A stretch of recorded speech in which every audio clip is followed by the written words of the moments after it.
on a perdu tout, même la bière n'est même pas, même les barbouches n'est pas. Voilà, ça, il n'est même pas où elle veut partir, papa, peut-être on va aller que chez toi.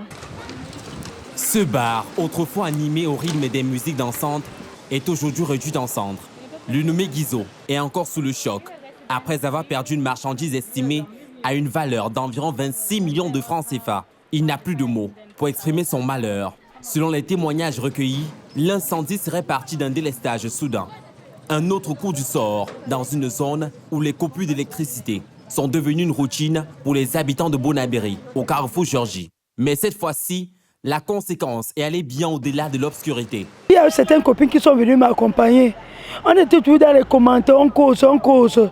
Il y a une femme, Maté, elle sort là-bas. Mamie, tu fais quoi là-bas? Tu fais quoi là-bas? Et que ben, il y a le feu. Et que non, dans notre bar, il n'y a pas le feu.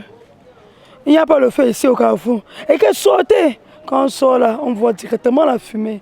Quand la fumée sort là, ça nous a pris tout. On n'a rien récupéré. Depuis Zéla jusqu'à l'habit que j'ai porté comme ça. Mon père peut pas t'expliquer comment ça a commencé. On a seulement dit le feu. Avant de regarder que tout le derrière brûlait déjà. Avant de regarder que le devant avait pris feu aussi. Ici, les débris sont encore fumants.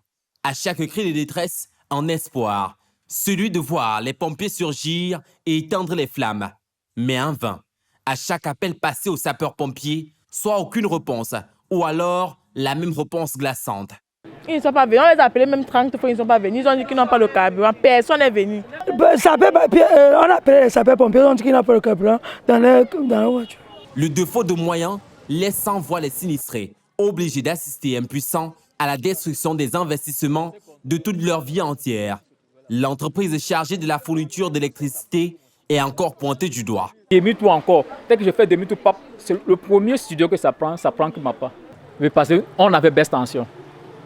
On avait baisse tension.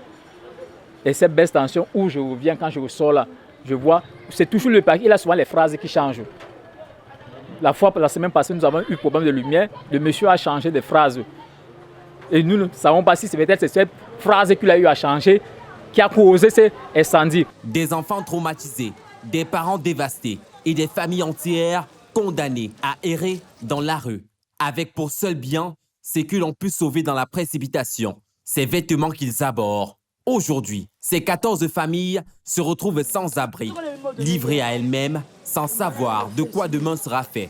C'est une chance que ce transformateur ait pu esquiver, sinon la suite aurait été pire. Les dégâts sont énormes, mais heureusement, aucune perte en vies humaines n'est à déplorer.